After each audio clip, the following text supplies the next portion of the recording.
Wamenipatia mimi ile armband ile ya captain.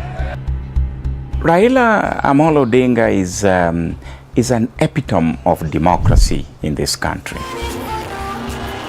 In the ever-evolving landscape of Kenyan politics, few names command as much deep respect and controversy as Raila Odinga. Raila Amolo Odinga Tosha! There was an element of surprise that Kenyans were ready to embrace him to that point and to that level, especially after the Pentagon embraced him. A statesman, a reformist, and a political enigma. We think that we will arrive at an acceptable solution.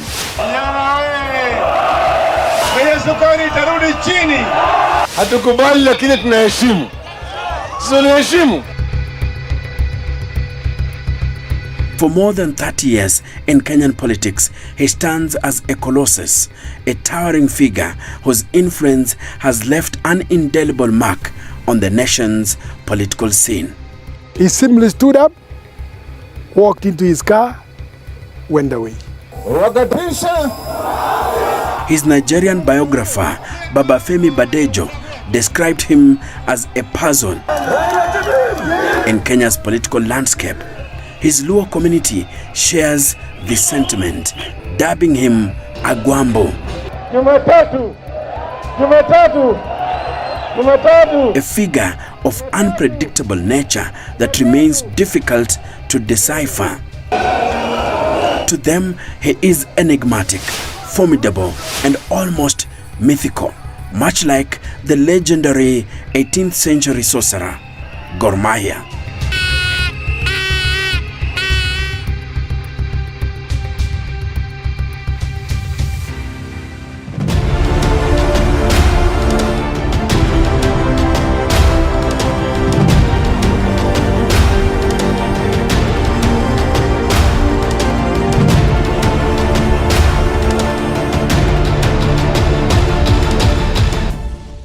Vijana mko tayari?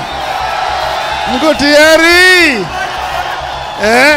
True to his depiction, the one certainty about Raila Amolo Odinga is his unpredictability. I am sure even Ruto is just crossing his fingers. Tumesema mpaka Kenya inuke. His defining trait is an unyielding resilience. No matter the odds, he refuses to be counted out.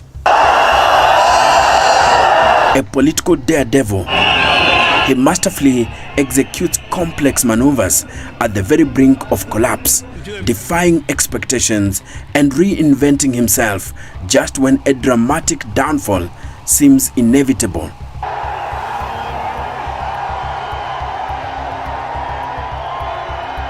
NASA is a movement for the liberation of the people of Kenya from political oppression, from economic backwardness. Born in 1945, Raila Odinga was destined for politics. Tunataka kubadilisha Kenya. He recently marked his 80th birthday with an impressive 55 years spent navigating the turbulent waters of Kenyan politics. Raila has established a political enterprise that is unmatchable in this country, Enoch. His journey traces back to October 1969, when his father's detention under Jomo Kenyatta's government abruptly propelled him into high-stakes decision-making at the tender age of 24. Raila has long emerged from his father's shadow, carving out his own path with conviction. A leader in his own right, he independently makes his decisions and boldly guides his supporters. Wakenya wamesema wanataka mambo ambayo imeenda tenge ibadilishwe. I will shake the hand of my rivals and pay the political price if I have to. I will shake their hand if I win, and I will shake their hand if I don't. If you look at Raila Odinga's accolades and the resilience, if you trace Raila's history from 1970s, you will always trace Raila's name and presence in Kenyan struggle for democratic space. On the political battlefield, his influence is undeniable, commanding a following that few in Kenya or even across Africa can rival. Because I love Kenya more than I love Raila Amolo Odinga. The son of Jaramogi Oginga Odinga, Kenya's first vice president, he was exposed early to the struggles of leadership and opposition. But his path will not be easy. From a young age, Raila exhibited exceptional sharpness that set him apart, naturally positioning himself as a commanding force among the Odinga siblings. His quick wit and assertive nature often saw him outmaneuvering his older brother, effortlessly stepping into the role of family captain. His instinct for leadership extended beyond the household, shaping his national political journey.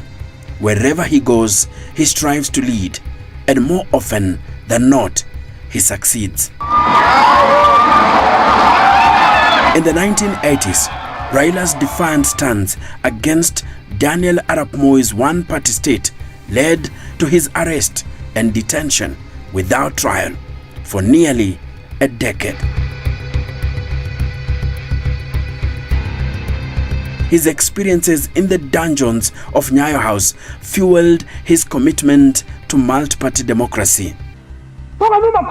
In the wake of the infamous August 1982 coup attempt, Raila Odinga found himself accused of involvement, facing treason charges and enduring 6 years of detention under President Moi's regime. A 2006 biography published as Raila prepared for his 2007 presidential bid suggested that his role in the failed uprising was more significant than he had publicly acknowledged.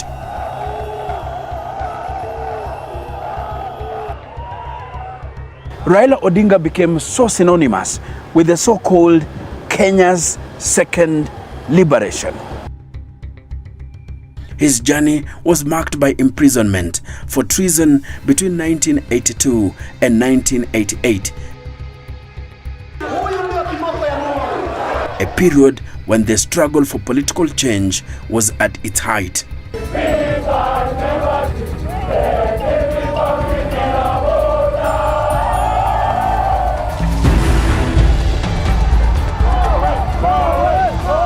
And there were many people involved, lawyers, engineers, church people of all denominations, and politicians.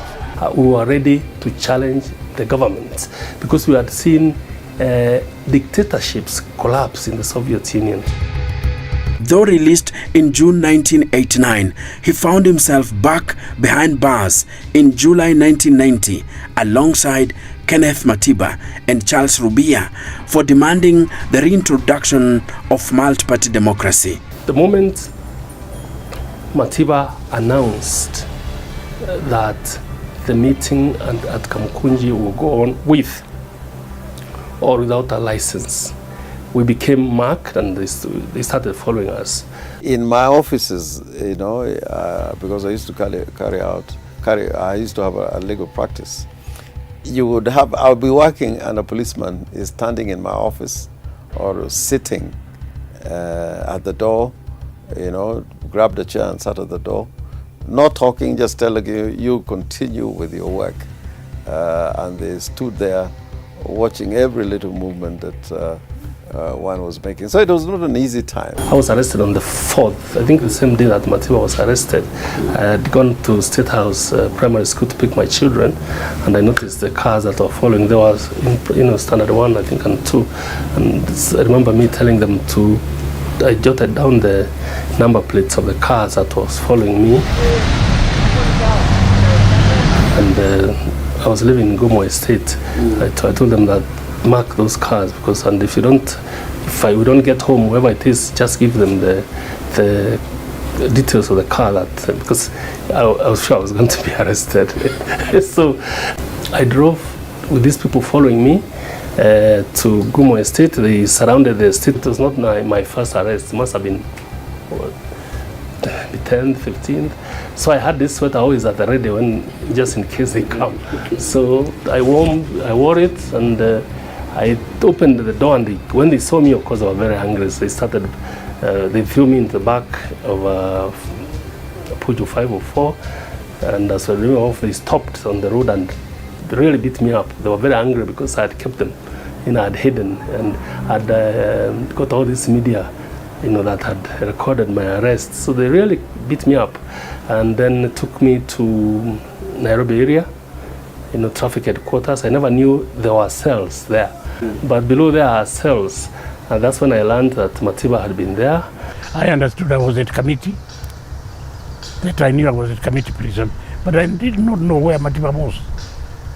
We were kept ignorant, and it's what they call, you are excommunicated completely, you are in darkness. You don't even know what day it is. What called solitary confinement is very dangerous, punishing you mentally. You even lose time.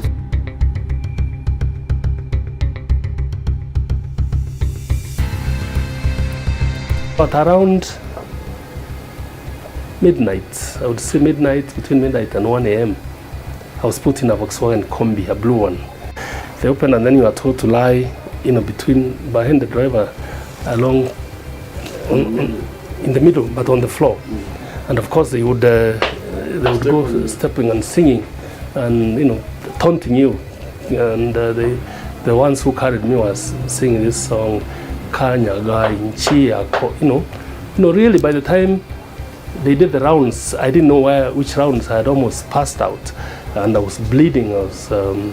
But eventually we stopped. Of course, at that time I was blindfolded, and I was completely prepared for death, because I couldn't see another possibility of the kind of beatings you received, including on the head.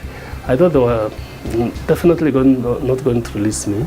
So I came to terms, and I started thinking about death, and I thought about death many times during that time, because I'd been in prison for more than 2 years before, and I'd read books on how to prepare for detention. Tumejumuika, tuko watu wa kutosha, tutaenda Uhuru Park sasa vile ilitangazwa. We decided that we had to go Kamkunji. First of all, to give people courage, because at that time, to appear in a rally which had been declared illegal, and with that kind of security detail mounted to ensure that people don't take part in the meeting, we were sure, that a lot of leaders will not turn up, or many people will not turn up. But yet, out there, people were clamoring they'd come out. Tear gas was being thrown and hurled everywhere. So we said, we cannot let the people down. And we said, okay, well, let's get into this pickup. And as we went, because we know the grounds at the Kamkunji had been occupied by the police. So as we went through the Kaloleni, Bama, Majengo, California area, we said, we must see the people, show the people that we had actually gotten into the area, if not to Kamkunji itself. But all of us knew we were going to be arrested. We were sure we were going to end up in a prison or a police cell. Many people died. Prisons had new inmates. The court had new clans to be tried and jailed hastily by willing judges. Foreign missions had new applications from asylum seekers keen to escape and live to fight another day. Upon his release in June 1991, fearing for his safety, he sought refuge in Norway. The flame of liberation was lit, and Moi and Kanu realized that change was inevitable. Moi called a conference at KICC. He called it KANU National Conference to decide on the constitution. Right? Any other field day. So he allowed them to speak. A very clever man. He allowed people to ventilate. What do you think? Should we change? Should we not change? He allowed them to ventilate.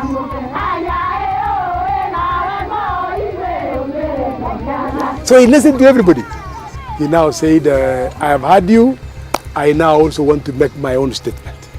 A day before the day, Franklin Bate, then Moi's most trusted Deputy State House Controller, was given a delicate duty to perform. He was asked to prepare 2 speeches, one outlining the importance of retaining Section 2A in the Constitution, and another calling for its immediate repeal to allow multi-party politics. It was a secret that only Bate and President Moi knew. Then he told me, because I was sitting behind there, he told me, give me my speech. Then I told him, you have got 2. Said, the one which he's saying, we repeal 2A. He read his speech, the first pages. When he now reached that one, he now said, mimi, yale ambao ninayaona mbele ni kali kuliko tunayoona hapa. So lazima tujiokoe kwa yale ambayo yanatukujia. Lazima tujiweke kwa njia ambayo haitadhuru watoto wetu na haitaharibu uhusiano wetu na marafiki zetu za ulimwengu. In February 1992, Raila made a bold return to Kenya and aligned himself with the Forum for the Restoration of Democracy, FORD, the party led by his father, Jaramogi Oginga Odinga, and Kenneth Njindo Matiba. However, later that year, internal divisions and interference from the ruling KANU party fractured FORD into 2 factions. FORD Kenya under Jaramogi and FORD Asili under Matiba. They began with us in the Young Turks movement because you remember after the elections, after the breakup of the 2 FORDs, with FORD Kenya, FORD Asili, Jaramogi leading FORD Kenya, we had that historic meeting at City Stadium where Paul Mwita became the first vice chairman and Wamalo Kijana the second vice chairman. I became the secretary general, and that was the beginning of the of the divisions, because there was among our group who felt that because of the advanced age of Jaramogi, if he didn't make it to the presidency because of age, then the seat would again fall to Kikuyu, and they were not prepared for that. They will say all sorts of things, but that was the truth. They fought very hard to ensure that Jaramogi would not be succeeded by Kikuyu in FORD Kenya. So they engineered the removal for Paul Mwite, my own removal, because at that time Raila was supporting Munywa Wayaki to become Secretary General because he had a longer history of relationship with the family. And that was the beginning, actually. The breakup began on the very first day. And there was a feeling that because FORD Asili is led by a Kikuyu, we shouldn't allow a possibility where the other FORD is also led by a Kikuyu. And that was the beginning of the end of the 2 FORDs, unfortunately. And Moi saw it. Moi saw it and he exploited it to the maximum. Kenneth Matiba is out in London for some medical treatment. And he's coming back. And the man who is leading FORD is Jaramogi Oginga Odinga. Jaramogi Odinga is slightly older than Kenneth Matiba. So you put into the head of Kenneth Matiba that it is time for Jaramogi Oginga Odinga to go where? Go home. So when he's coming, I'm younger and he is old and he has had his time. He needs to go away. So that's what was done. Kenneth Matiba was given that impression just by some statements. And secondly, you know, they told him that, you know, if he did not take his chance, then Mwai Kibaki was going to eclipse him. Matiba was taken in, but not absolutely, until the day when he came back. Absolutely no hesitation in saying that the day Mwai Kibaki formed the Democratic Party is a day that any democratic transition resulting in the leadership of any of us who was in that early stage of second liberation was taken away. Because I remember very well, we had gone with Paul Mwita to London to talk to Matiba while he was then recovering. And after great persuasion, Matiba had actually agreed to stand down for Jaramogi. And then out of the blue came this announcement from somebody Matiba called General Kigwaya, announcing the formation of DP. And this got Matiba so annoyed. He said, if Kibaki is standing, I am going to run for president. And it was single-minded. And then when he came, he had a very good reception at the airport, our president. The first thing he did when he now landed in Ford was a big quarrel with Jaramogi Odinga. And that was the end of it. Because it was entered into him that you are also able to be the president. It was done deliberately by some people away, Ford. So he got into it. He got into the trap. And that trap caused a split in Ford. Ford Asilis Kenneth Matiba, Ford Kenya's Odinga, Mwai Kibaki of DP would lose the presidential contest to KANU's Daniel Arap Moi. In February 1994, Kenya mourned the passing of Jaramogi Oginga Odinga, the towering statesman and leader of the Ford Kenya party. But even as the nation bid him farewell, a fierce political battle was already brewing within his party. Malo Kijana is no longer chairman of Ford Kenya. Among those left behind was his son, Raila Odinga, who believed he was the rightful heir to his father's political legacy. But the path to leadership was anything but clear. Standing in his way was a formidable alliance.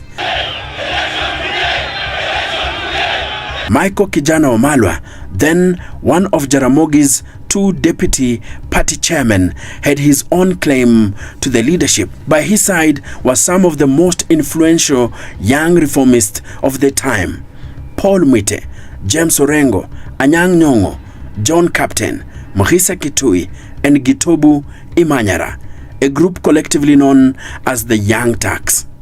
The battle lines were drawn. Raila was determined, but the forces against him were equally resolute. Many people saw that as tribalism. As Raila feeling the Ford Kenya party was a Luo party, saw it as a family property that he was going to inherit. But I don't think that is the case. You know, Raila, especially at that time, was restless. He had spent all his time fighting government and paying for it and detention and all that. He wanted to see things moving. The election of Jaramogi's successor at Thika Municipal Stadium gave Wamala Kijana a decisive win over Raila Odinga.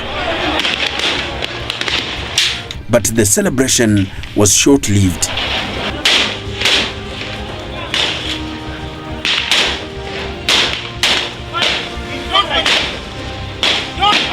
Instantly, mayhem engulfed the stadium. A storm of fury raged among Raila's supporters, turning the arena into a battleground. Defeated? Never. Raila Odinga was only getting started. Those who thought he had been outmaneuvered were in for a shock. The time has come to change course. In a bold move he resigned from Ford Kenya and relinquished his seat in Lang'ata, a high-stakes gamble. But Raila was no stranger to risk. Then, in a stunning twist, he took over the little-known National Development Party, NDP, declaring himself its leader. With the odds stacked against him, he reclaimed his parliamentary seat in Lang'ata. The comeback was complete. The son of the bull was rising, and nothing would stand in his way. He crushed obstacles, humbled rivals, and turned enemies into allies, and allies into enemies.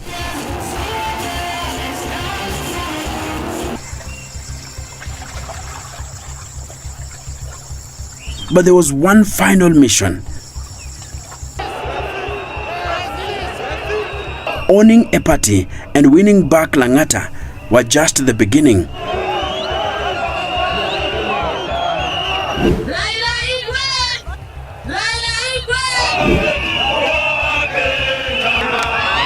At this juncture, Raila set his sights on something bigger, the soul of the Luo people. When Jaramogi Oginga Odinga took his final bow, the Luo people were left searching for a voice, a champion, a new folk hero to carry their dreams.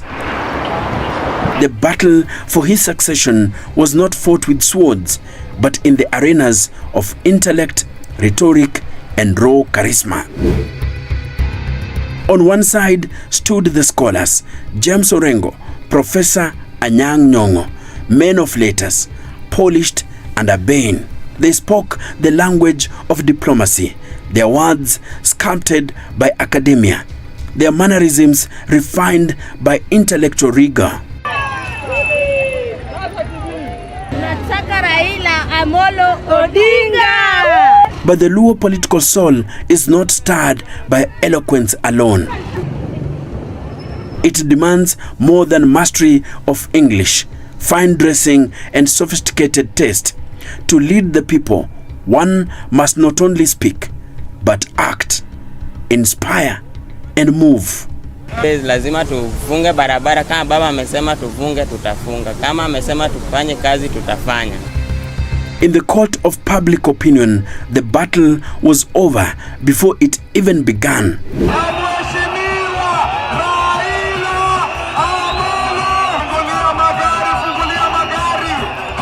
For the Luo, a leader is not chosen by the stroke of a pen, but by the roar of the masses.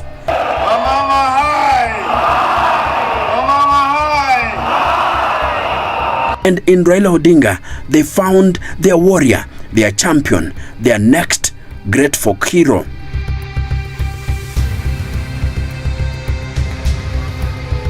It was in 1997. A political storm was brewing in Kisumu Rural. Anyang' Nyong'o, flying the flag of the Social Democratic Party, was up against a formidable opponent, Job Omino, a close ally of Raila Odinga. The verdict from the ballot? A bitter loss. But politics, as they say, is a game of resilience. Nyong'o's party had just enough seats to secure him a lifeline, a nomination to parliament, a temporary setback, but a lesson learned. By 2002, the writing was on the wall. Nyong'o had seen the tides shift.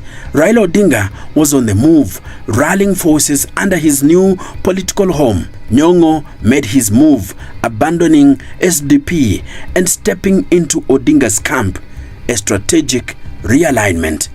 But not everyone followed the wind. One man remained defiant, James Orengo. While others coalesced around Odinga, Orengo took a different path, contesting the Ugenya seat under the National Social Congress and even making an audacious bid for the presidency. Kibaki may emerge on the basis of consensus, but Uhuru is emerging in a background, and an unfortunate background of a very acrimonious political process in which his friends and foes within KANU and outside KANU are saying he has been imposed. Both gambits ended in defeat.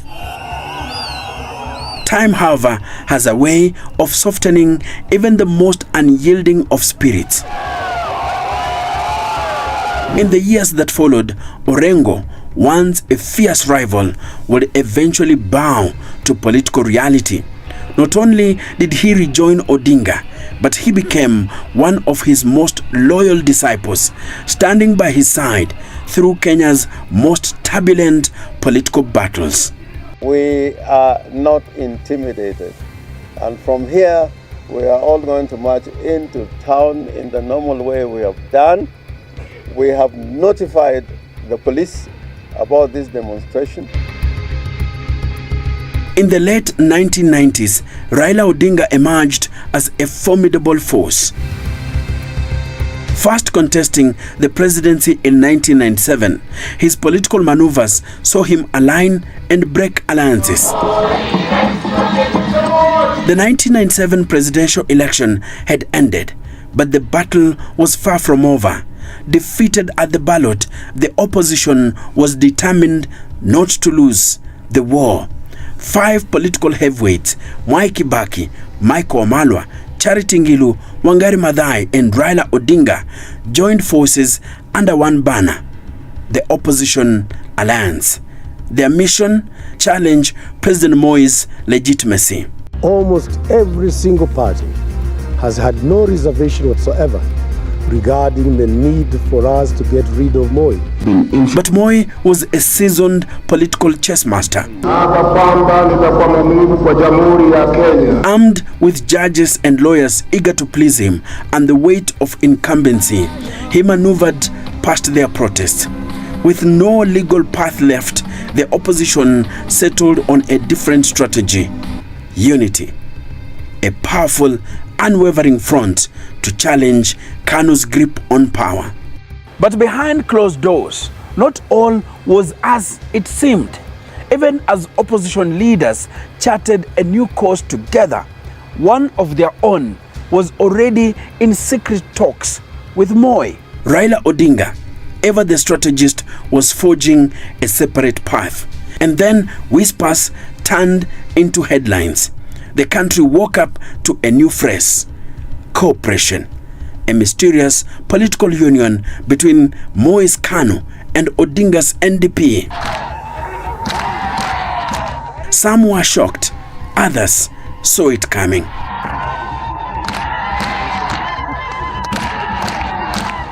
What began as cautious cooperation blossomed into a full-fledged political union, an unprecedented merger. New KANU was born. With this alliance, Odinga found himself at the heart of power, securing not only a cabinet position in Moi's government, but also the influential role of Secretary General within KANU.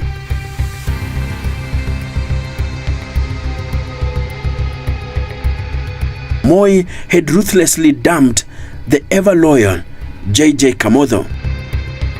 It was a move that reshaped Kenya's political landscape, aligning former rivals in a partnership that few had anticipated.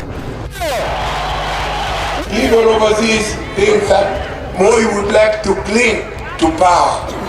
Nataka kutangazia nyinyi kwamba wakati wa kustaafu kwangu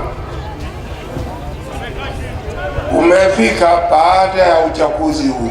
As Kenya braced for a transition, many KANU prominent politicians, among them Professor George Saitoti, Kalonzo Musyoka, Musalia Mudavadi, and Raila Odinga, were tussling to succeed the retiring head of state.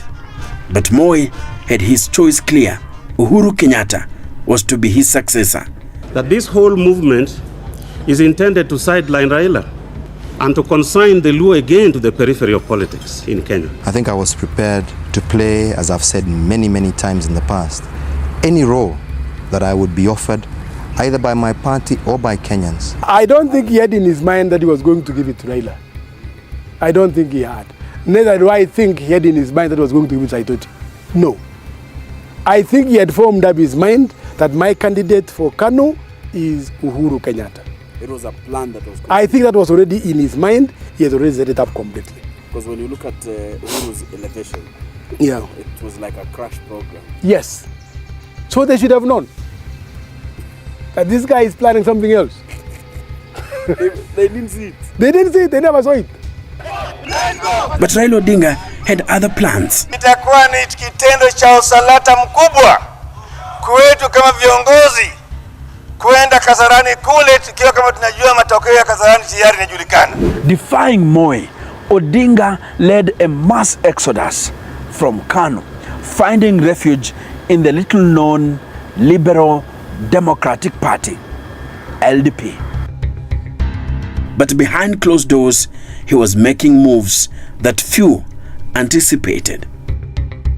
On October 14th, 2002, Nyachae and Odinga struck a deal at the Serena Hotel. One of them will run for president, the other will help shape the government.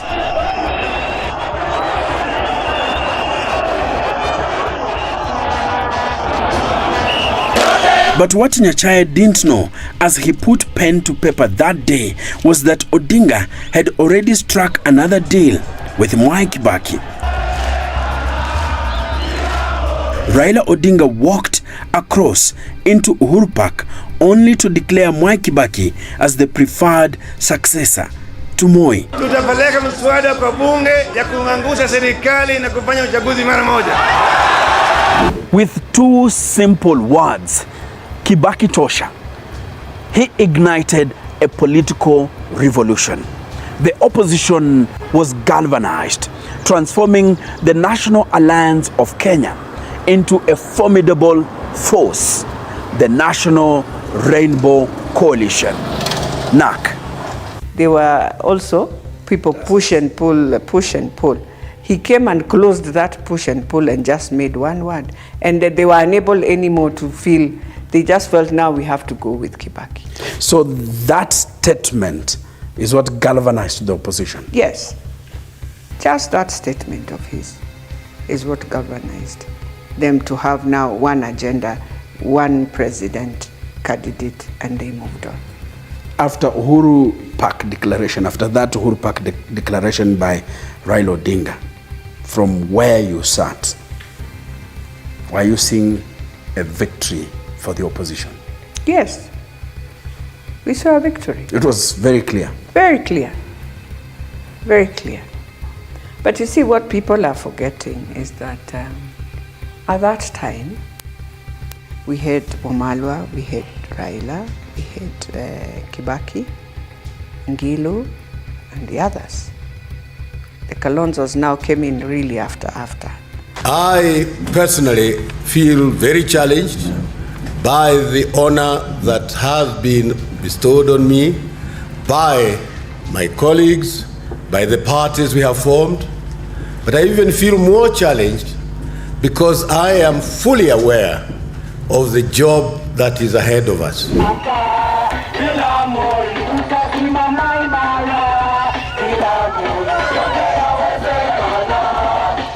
The NAC wave surged across the nation. Captain na naibu wake walikuwa wamepata majeraha kwenye michezo. Wameingia kwenye kiwanja kama tayari tumeshafunga bao 2 kwa yai.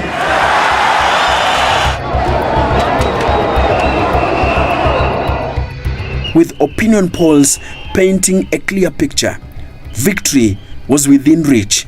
President Kibaki's victory in racing terms would be classified as a dead certainty.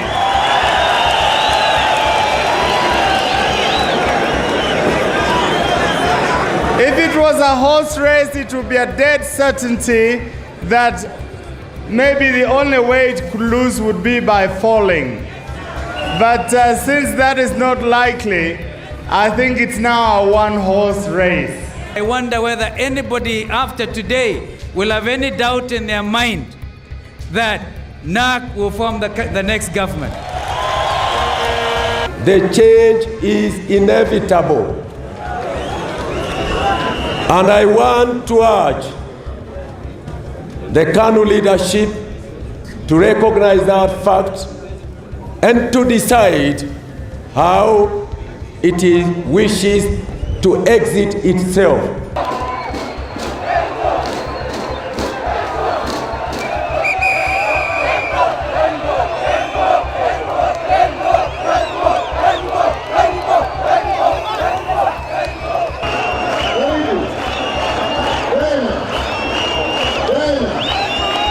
Ingawaji umati uliojitokeza katika uwanja huu ulikuwa wa aina yake, bila shaka upigaji kura wao ndio utakaamua hatma ya kisiasa humu nchini. And when the ballots were counted, history was made. The opposition had done the unthinkable. KANU's reign was over. And Uhuru Kenyatta had been defeated.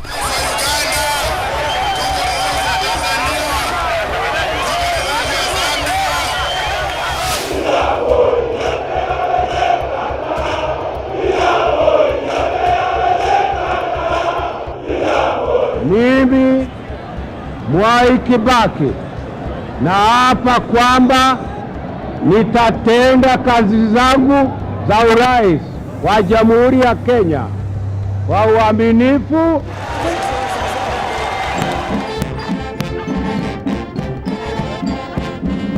As the new dawn took shape, President Kibaki unveiled his first cabinet. Among the key figures, Raila Odinga, the engineer turned politician, now tasked with rebuilding Kenya's infrastructure as Minister for Roads. The dawn of a new era. The opposition had finally taken power. Raila Odinga and Mwai Kibaki stood side by side. But beneath the surface, cracks were already emerging. Barely months into government, Raila Odinga was restless. His appointment as Minister for Roads was not enough. He wanted more. He wanted the title of Prime Minister. The MOU was very clear, and I was in that night discussion where who will become the Prime Minister. And there was a fight between Saitoti and Raila Odinga. Yes. And it was so bad until Raila Odinga gave up and said, it's not about being a prime minister, it's about getting Moi out. And because that was the rallying call, everybody submitted to Raila Odinga being the nominee of LDP to be the prime minister. That secret deal was there. Now, the mistake we did as politicians and leaders for this country is the politics of deceit. We cheat each other. What should have been a smooth transition into governance became a battle of egos and ambitions. Cabinet meetings grew tense. Discussions stalled. Power got into the heads of some people, and they started behaving funny, you know, excluding others in decision making, not meeting the agreements that we had agreed on. Backstabbing. These are the things that is haunting the country. And that's why after Kibaki was sworn in, the gates were closed. And the gates were closed by one person called Matere Kereri, the controller of State House. These are the new operators. Nitatenda kazi zangu za urais wa Jamhuri ya Kenya. Upon assuming the presidency in 2003, Kibaki's wing transformed and departed from the pre-election pact. Instead of the coalition figureheads, the new government acquired new power bearers, a squad drawn entirely from the Mount Kenya region. It included Kiraitu Murungi, Christopher Murungaru, Matere Kereri, David Mwiraria, and Francis Mdaura. They disowned the promise after we delivered them. It's like you put a ladder for a monkey to go and climb and get the bananas. The minute he gets the bananas, he throws the ladder down. Yeah?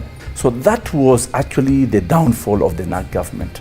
That is where now the crisis started. So Raila had to swallow it because he had no choice. We tolerated it. It was infighting within government. The opposition of KANU was not felt because there was opposition within. The dream of a new constitution hung in limbo. The death of Vice President Michael Kijana Wamalwa, just 8 months into office, left a void that amplified the divide. But then I realized these formations that you make very close to an election, it's a very dangerous formation because people have this mistrust to each other. That was what killed NARC. Otherwise, NARC was a wonderful dream that would have taken this country very far. I wish NARC did not die. But Raila Odinga was not one to retreat. This will be, yes, it will be like this. The 2005 constitutional referendum gave him the perfect opportunity to build a new alliance. Wamepata kiboko. Sasa matashika adabu, sio? Na sisi tuko tayari kama wanachunga kwenda nao mpaka kule katika debe. Timu ya Orange imeshinda timu ya Ndizi, sivyo? Bao 10-0. Again, with the arrogance that the leaders had, it was just bulldoze the way they wanted it because it's government. And that's why the referendum failed. And we beat a sitting president who fired us from government immediately after the referendum. You were then? Yes, I was then an assistant minister for tourism and wildlife. And the momentum of the referendum continued beyond the referendum. The referendum would not just be about a constitution. It will set the stage for a political storm that will shape the 2007 presidential race. As the 2007 elections loomed, the Orange Democratic Movement, ODM, rallied its forces.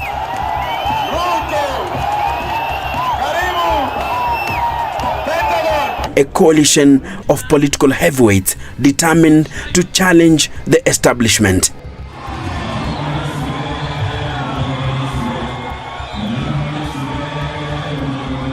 I, Raila Odinga, hereby submit my application to the people of Kenya for the position of president, which shall fall vacant later this year. I believe, ladies and gentlemen, that our country needs a social market economy, which is also christened as the third way. This is the modern social democracy. It is a system best suited to achieving faster socio-economic development and equitable distribution of the fruits of our labor. But not all stayed the course. Uhuru Kenyatta, once part of the alliance, broke ranks in 2006.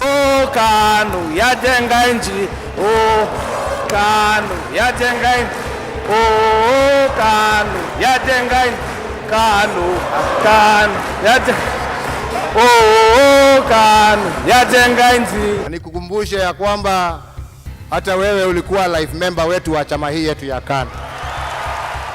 Throwing his support behind President Mwai Kibaki's re-election bid. Na mimi sikufikiria KANU watakuja tufanye kazi pamoja, na ninawaomba tafadhali, nawaomba kura yenu tafadhali. Asante sana. Asante sana. Asante sana. Then, just months before the polls, Kalonzo Musyoka followed suit, citing friction within Odinga's inner circle. Their departures sent shockwaves through the party, reshaping the battlefield in one of Kenya's most contentious elections. In the dramatic political twist, Kalonzo, through his lawyer Dan Manzo, secured control of the original ODM Kenya party, leaving Raila Odinga and his allies in a precarious position.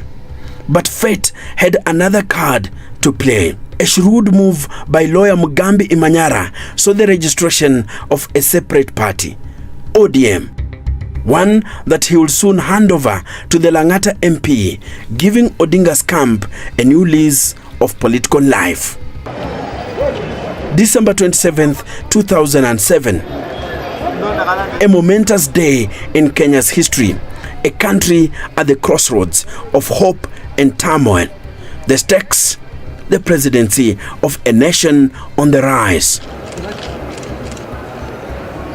There was an element of surprise that Kenyans were ready to embrace him to that point and to that level, especially after the Pentagon embraced him. But in the days to come, what was meant to be a democratic exercise would unravel into one of the darkest chapters in Kenya's history. The contest between Raila Odinga, the leader of the Orange Democratic Movement, and incumbent President Mwai Kibaki was fierce. The 2002 public goodwill extended to Kibaki had faded. The stakes were unprecedented. As ballots were counted, early results indicated a commanding lead for Raila Odinga. But something changed. Most of the voting went on quite well in a lot of the polling stations across the nation. But when it came to the transmission of the results, that's where the problems, started. Results started trickling in an unusual pace. The tallying process was marred by delays, inconsistencies, and missing figures. And some of them were done at the local level between polling stations and constituency centers or other regional centers, or as they were being transmitted to Kenyatta International Conference. He had the best chance then. All of us were in ODM. I was in ODM. He had nearly the whole country, Rift Valley, Western, Coast, Nyanza, the whole of the Muslim and the pastoralist area. That Kivuitu man, the one who was saying the results are being cooked somewhere. And he made a very good statement that the results are being cooked somewhere. It was so bad to come out of him, but he made it. So he knew it was being cooked. We stood there kidogo. We didn't have space on the other side. So some of us were standing behind the electoral body.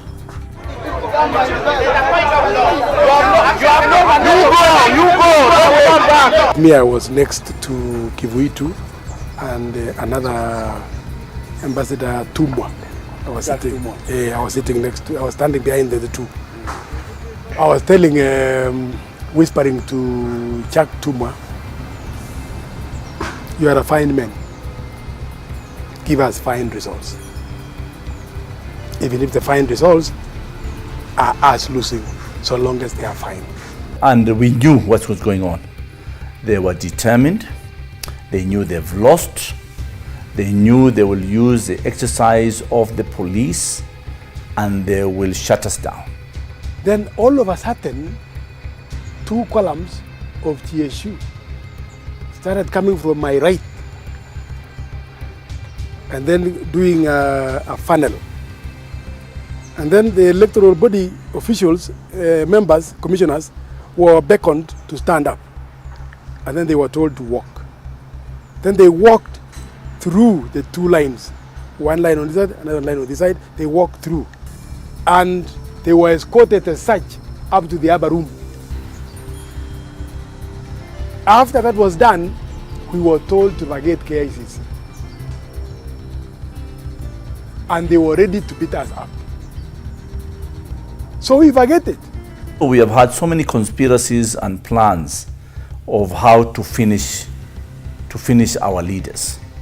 So in our understanding, we were more concerned and worried about our presidential candidate. Lights were switched off at the KICC, and what followed was the shutdown of independent broadcasters. The chairman of the then Electoral Commission, ECK, the late Samuel Kivuitu, was escorted by state police to State House, where then Chief Justice Evans Gisheru had already been summoned to conduct the sunset rituals.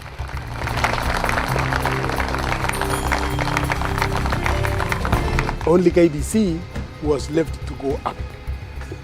The entire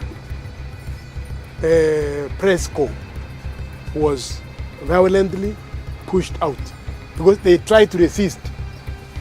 But ourselves, we didn't resist. We just walk away to go and wait for the results at the Pentagon House. But they were flushed out by force. I even remember some of them were injured and some of their equipment was spoiled.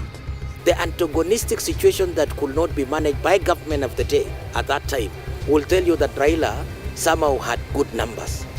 If he didn't win, as people could want to claim, but he had good numbers that can convince someone that Raila won. Look at the number of MPs we got. Look at the number of regions that supported Raila Odinga. Almost the entire country. At that time, Kenyans eagerly waited for Kivuitu's voice. We didn't take long. At Pentagon House, watching those screens we had fixed up there. The announcement came. Kivuitu announcing the winner is Mwai Kibaki. The entire Pentagon House was into mourning. They simply broke down. Some of them even collapsed. I mean, I remember I had to be involved in first aid on some of them because that was the last thing to expect. That was the last thing to expect because that election was won by the orange team. How was Raila then, I think, when the results were announced? He simply stood up, walked into his car, went away. The one who, I mean, a large number, I don't want to mention the guys who broke, but they broke down. Yeah. William Ruto, again, also walked away. Henry Koskei walked away. So I was left, if I may say now on my part, I was left with Ruth Odinga to kind of pacify people, comfort people. We took time. Some of them were crying profusely. We took time to ask them, there is a future, there is hope. So the moment you are not respecting that procedure and the tenets of democracy, where you have time to swear in the president, where you have also time to do all those state decorations until the time the president is sworn in, of course it casts doubt. And of course the speculation has remained up to today, even in Raila supporters, that Raila won in 2007. But of course, you know, the ultimate decision lied with the IEBC at that time. We thought Kivuitu was in charge as chairman, only to realize that later that I think the pressure was too much, and maybe one would understand dealing with an incumbent is not easy. He has the instruments of power. He can intimidate, blackmail, and frustrate you into submission. And probably Kivuitu cracked at one point. He was not strong enough to hold his ground. Within minutes and amid the fast-setting nightfall, a hurried swearing-in ceremony was held at State House. Nitaihifadhi, nitailinda na kuitetea katiba ya Kenya kwa mujibu wa sheria iliyowekwa. Ewe Mwenyezi Mungu unisaidie. The opposition cried fall. What followed was a descent into chaos. Across the country, demonstrations turned violent.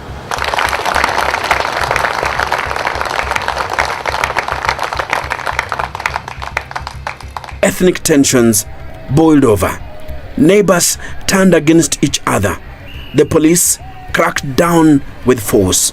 Over 1,100 people lost their lives. More than 600,000 others were displaced. This youth attempts to barricade the road right in front of the officers with barbed wire. The police officers snap. Automatic gunfire rends the air. Tear gas canisters follow. Every so often. That the results were irretrievably polluted. You, sir, both of you gentlemen, were wise to come to the conclusion to appoint IREC instead of trying to do a recount. That would be impossible. To put it bluntly, nobody will ever be able to say who won or who lost this election. It was simply too bad before any results got to the KICC. Judge Kriegler was speaking English. That is his language. Yeah. In English, he was saying Kibaki did not win. In English. I'm not looking for anything. I'm just looking at language alone. He didn't say who won, but Yes. he said at least there was no one who No. was to be declared the winner. He was speaking English. So in simple terms, If somebody is declared a winner and you say you could not tell who won this election, you are saying the person who won did not win. But he was speaking English. As Kenya teetered on the brink of collapse, the world took notice. The African Union, led by former UN Secretary General Kofi Annan, stepped in. Weeks of negotiations ensued. We think that we will arrive at an acceptable solution that will help to deal with the crisis that we're having right now. After grueling talks, an agreement was reached. A grand coalition government would be formed. A historic handshake sealed the deal. For the second time in Kenya's history, the country had a prime minister. Raila Odinga assumed the role, sharing power with his former rival. But the wounds of 2007 ran deep, and the coalition government faced challenges from the start. Unity in government was easier said than done. Decision-making became slow, and political rivalries persisted. Sasa sisi tuko ndani ya serikali. Waziri mkuu hana habari. Ati rais kesa atakwenda kupeana district pale. Anapeana tu peke yake. Waziri mkuu anakuja kwa sherehe kubwa kama na hii ya serikali, PC hakuna. Unaambia PC ameenda Nairobi. Kama Kibaki alikuwa anakuja hapa, PC angeweza kwanza kuja kwa hapa. Na angewekewa sana namna hii bila hata choo. Angewekewa. Alafu na nusu kapeti namna hii. Nusu mkeka.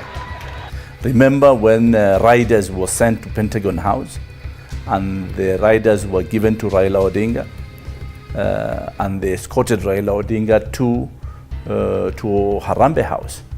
Unfortunately, fortunately, I was in that car. I was with Raila Odinga in the car. And we came out to Harambee House. Unfortunately, we didn't have a formal appointment with President Kibaki. When we reached there, Kibaki refused to see us. I told Raila Odinga, maybe we don't deserve to be given the riders before the deal. But Raila Odinga felt he was entitled to those riders. I started becoming disappointed because it was not about riders that we fight to be in leadership. It was about the people of Kenya. From that time, we knew we had a raw deal. If he was focused on power, then there would have been no deal, because the position that we took at the beginning was that we had won the elections and Raila should be declared the President of the Republic of Kenya. And the worst scenario for us was a repeat election. Worst because we only two scenarios. Raila's announced, and our second option was that we should go back for elections. It was necessary to go into that deal because the entire clout of the international community, either as expressed through the African Union, the United Nations, and the United States of America, European Union, all of them wanted Raila, to accept a deal. But the Grand Coalition was not an easy marriage, complete with echoes of the MOU failure 5 years earlier as President Kibaki held on to key ministries.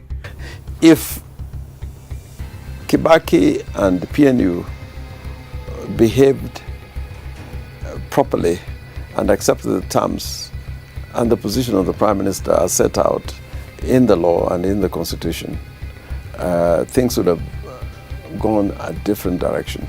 Kenya would never had a situation where an election still becomes a problem. Despite the wrangles, the Grand Coalition government went on to deliver growth and significant political developments, including the promulgation of what was considered the most progressive constitution in 2010. Raila has been at the forefront of the fight for democratic space in this country and of the search for a new constitution. So it goes without saying that his contribution is written all over the place. His footprints are all over the place. You can't talk about the Constitution of Kenya without talking about Raila. Because even if both he and Kibaki, as coalition partners, pushed for this constitution, a lot of the people on the Kibaki side were reluctant. Most prominent was Uhuru Kenyatta. These were reluctant. You remember that Michuki also. These guys, even Kibaki wasn't pushing. With Kibaki heading into retirement, the Grand Coalition government acted as Raila's launching pad for the next election.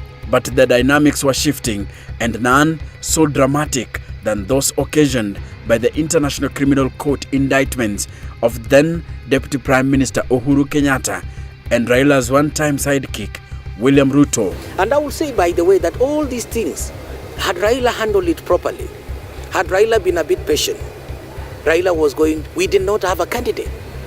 Raila was winning. The ICC case and the eviction of Mau encroachers and the Mau forest further strained relations between Raila and Ruto, with Ruto allies accusing Raila of abandoning Ruto at the hour of need. He doesn't, at the same time, he doesn't keep friends and allies. When he became the Prime Minister, he started again eating into his allies.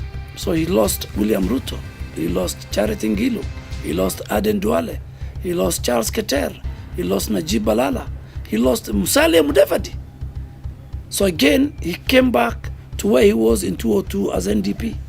People join hands during elections for various reasons. Of course, the main reason is to get to power, and there are various expectations as they join different coalitions or join hands with different people. Every politician, me included, we join politics to form government. Nobody joins politics to be in the opposition. So when we joined Raila Odinga, led by William Ruto, many of us, we wanted to form government.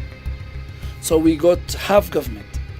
But in that half government, Raila Odinga and some of his close allies started undermining William Ruto and preferred Musalia Mudavadi. Immediately after 2007 general election, I think the people who wanted to stop Raila through whichever means immediately embarked on a mission to disorganize ODM. And I will tell you that disorganization was so intense and so well-resourced. I remember during those days we were being told if you wanted an envelope, it was usually 100,000 every weekend. There was a place where you would go to pick it. And the main aim was to disorganize ODM. And by the time the elections were staged in 2013, ODM's Pentagon was no more. Ruto, Ngilu and Najib Balala teamed up with Uhuru Kenyatta to form the Jubilee Coalition. Musalia Mudavadi vied for the presidency on a UDF ticket, and Raila Odinga found warmth in the CORD coalition together with former Vice President Kalonzo Musyoka and Ford Kenya leader Moses Wetangula. I'm very confident that I will be able to win in first round, not a rerun by the look of things, because the people of this country desire change and they see me as representing change from the status quo, which will enable them to realize their dreams.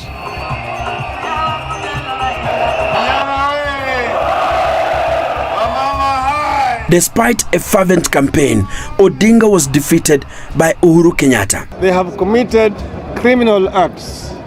Most of them actually belong to the jail. Very much. Thank you. Alleging electoral malpractice, Odinga challenged the results, but the Supreme Court upheld Kenyatta's victory.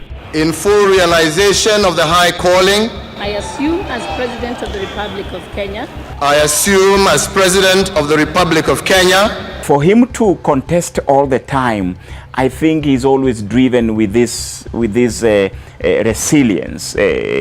attributes that there is always another chance. There is always another chance, but that chance never comes. So in that regards, then you would give him benefit of the doubt. That is a fella who, on one side, he has always wanted to demonstrate his value system by clinching the Kenyan presidency. But on the other side, he has always become the victim of differentialization of electoral management in this country.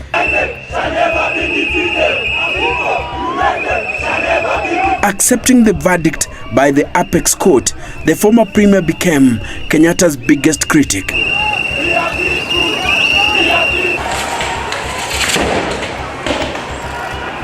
Hasira yangu ni ya huyo kijana anaitwa Uhuru Kenyatta na Ruto yake. Kwa hivyo wewe na Ruto wako jitayarisheni, maana tunakuja. Ni kweli, si kweli? Na unajua Mugambe ametolewa na jeshi, na yeye Uhuru atatolewa na wananchi. Raila tibim! Kalonzo tibim! Tuliona Mungiki wakipewa mapini, wametuattack with primitive weapons. We are saying no, we don't want war in Kenya. We want proper leadership in the Republic of Kenya. He criticized the Jubilee administration of presiding over rampant corruption, mismanagement of public funds, ethnicity, abuse of office, and a ballooning public debt. Sisi tukishika hatamu ya utawala, hiyo kana tunasema ndani ya siku 90 gharama ya maisha itarudi chini, bei ya unga itarudi chini, bei ya sukari itarudi chini, bei ya maziwa itarudi chini, kodi ya nyumba itarudi chini.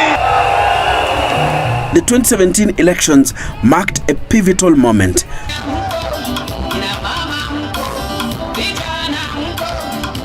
Odinga, now at the helm of the National Super Alliance, NASA, that also included Kalonzo Musyoka, Moses Wetangula, Musalia Mudavadi, and Isaac Ruto, faced off against incumbent President Uhuru Kenyatta and his deputy William Ruto. Nyeri, mutakubali kutupigia kura na kujitokeza? Mutakubali kupiga kura na kujitokeza? The initial results declared Kenyatta the winner, but widespread claims of irregularities led the Supreme Court to annul the election, a first in African history.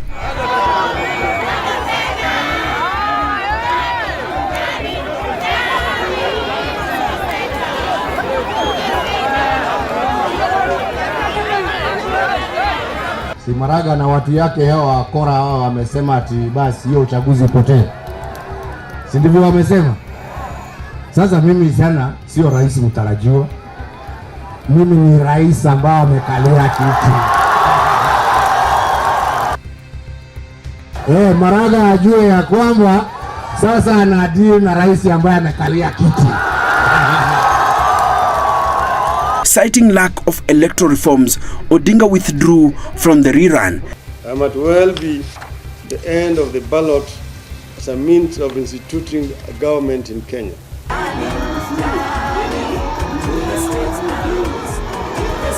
Effectively handing victory to Kenyatta. Kuna wale wanafikiria ya kwamba sasa tumebabaika ati tutaenda serikali ya nusu mkate.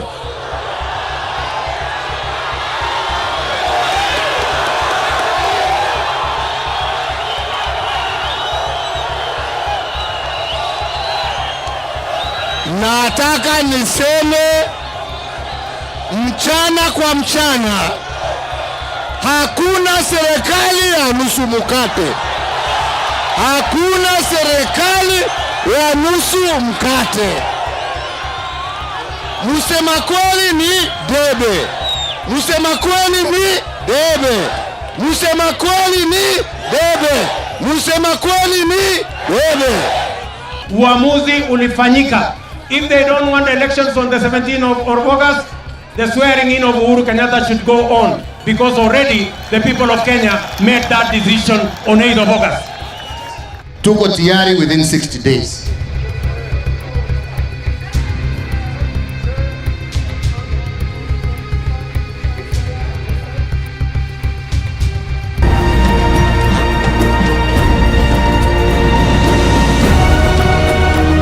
Uhuru Kenyatta, in full realization of the high calling I assume as President of the Republic of Kenya. I assume as President. Hiyo uchaguzi wa tarehe 26 Oktoba ni bandia. Hatutambui. Kwa hivyo hatua ya kwanza tunasema Uhuru Kenyatta sio rais wa Kenya.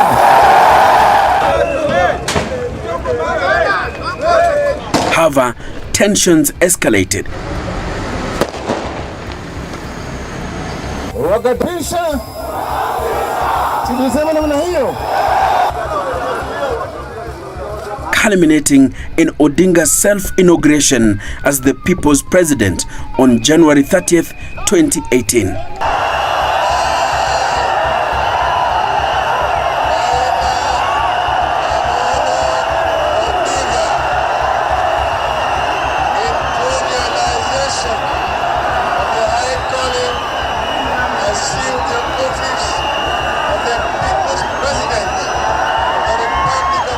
This bold move sent shockwaves through the nation. Within hours of oath-taking, the Kenyan government moved swiftly. Television stations that broadcasted the event were shut down. And key opposition figures found themselves targeted. The government viewed Odinga's swearing in as a direct challenge to Uhuru Kenyatta's presidency. The crackdown was meant to send a strong message that this was treasonous. They have just been detaining me in Comunicado illegally with my lawyers. What are the reasons or concerns? There is no reason. Miguna, a key figure in Raila's mock inauguration, was forcefully deported to Canada. The Constitution says a Kenyan citizen has a right to come in and leave as he or she wishes. And that's what I'm doing. Others within the National Super Alliance, NASA, like Roraka MP Tom Kajwang, found themselves on the run or facing legal battles. As tensions soared, the opposition through the National Resistance Movement, NRM, called for economic boycotts and further demonstrations. The country seemed poised for prolonged unrest. But in a surprising turn of events, Odinga and Kenyatta reconciled through the symbolic handshake.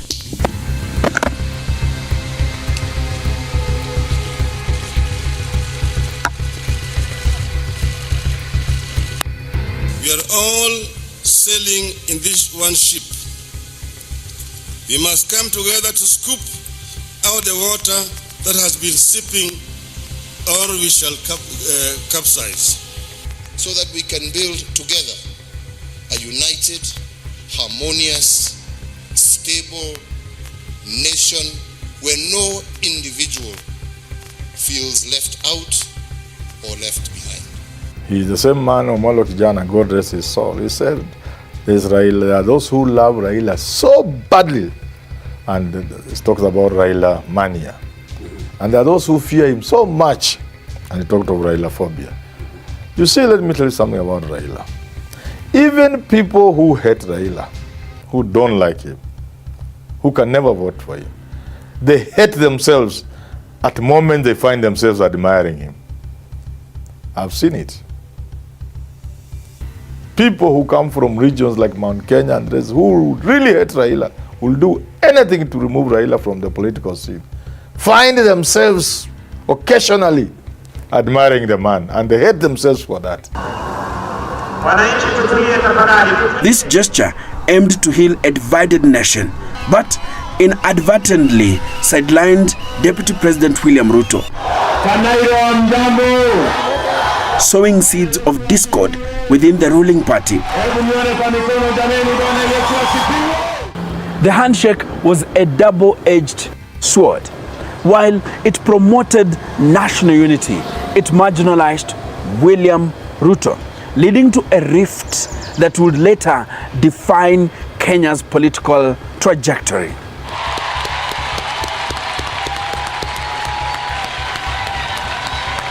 The handshake birthed the Building Bridges Initiative, a constitutional amendment project aimed at addressing historical injustices and promoting inclusivity.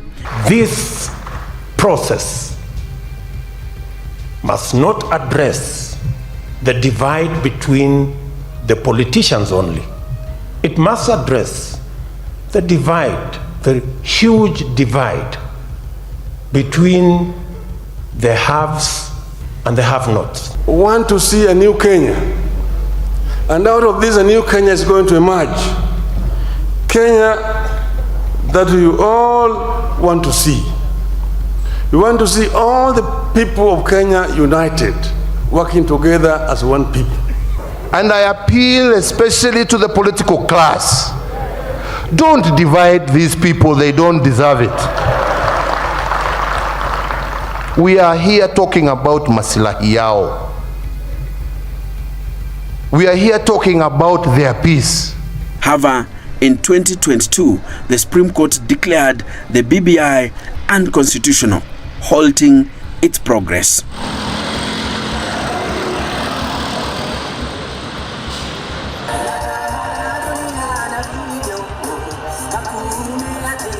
Mimi namwomba tu rais kitu moja. My friend, tafadhali, hata kama hutaki kuniunga mkono, na kuomba tu kitu kimoja. Wewe simama kando, waachia mimi huyu mtu ya kitendawili. Nimutembeze aende nyumbani. The 2022 elections saw William Ruto and Raila Odinga as the main contenders.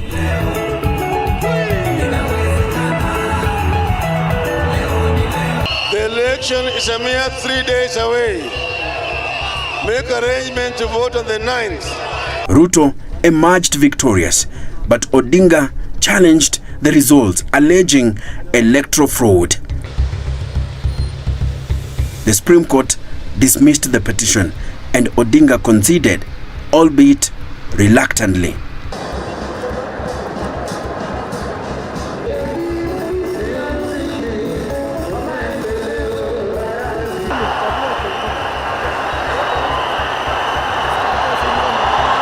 Na kwa sasa mheshimiwa signature, the oaths are then sealed. And now, ladies and gentlemen, His Excellency, the President of the Republic of Kenya, tumpongeze kwa makofi, tumpongeze His Excellency, the 5th President of the Republic. I will protect. And that I'll protect. And uphold. Uphold. The sovereignty. The sovereignty. Integrity. And dignity of the people of Kenya. And the dignity of the people of Kenya. So help me God. So help me God.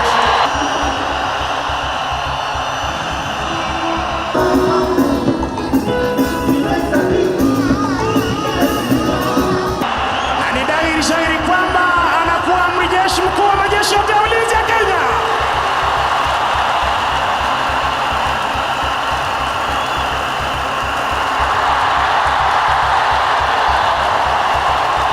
The the 5th President of the Republic of Kenya and Commander-in-Chief of the Defense Forces, Honorable William Ruto. We have done well as a nation. We have placed the train in an increasingly challenging environment where democracy is consistently on trial. Like every other contest, an election has winners and losers. But of course, there are factors that will make you win, and there are factors that will make you lose. So to me, I have said that the primary reason that Baba is not the president today was that he was betrayed by people he trusted, and as a result of that betrayal, he did not safeguard his votes. So by failing to safeguard your votes in this country, knowing that IEBC is what it has been, we have we have seen even the Supreme Court indicting IEBC for electoral malpractices. So in this country, if you don't protect your votes, and if you do not have a very strong command center, as a presidential candidate, you cannot win an election.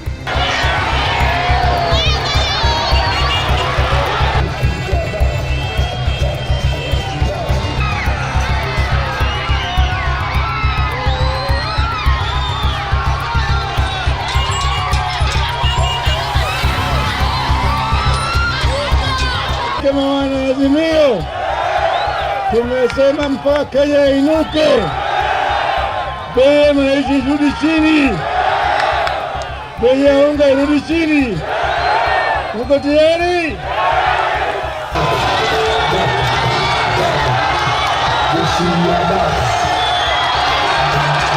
Vita imeanza, sawa sawa, haitaisha mpaka Wakenya wapate haki yao. Mko tayari? Mko tayari? We have no exceptions on respect for the rule of law, and we also don't have exceptions on protection of property or lives. Everybody must respect the rule of law, and everybody is entitled to the protection of their property and of their assets and of their lives by the government of Kenya.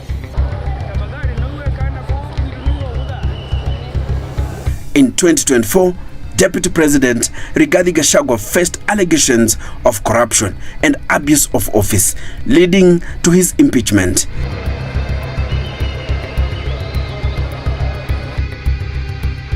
The impeachment paved the way for unexpected alliances. On March 7th, 2025, President Ruto and Raila Odinga signed a pact to collaborate on critical government policies. While both leaders emphasized that this was not a political merger, critics viewed it as a move to stifle the opposition. Tumesema tunataka kuunganisha Wakenya wote wawe kama kitu kimoja, ili vijana waweze kupata ajira, gharama maisha irudi chini, bei ya unga irudi chini, kodi ya nyumba irudi chini, sawa sawa, na matibabu vile vile imarishwe. Leo ni ile siku ya kumalizana na ukabila, kumalizana na chuki, kuondoa ubaguzi na kuunganisha Wakenya wote.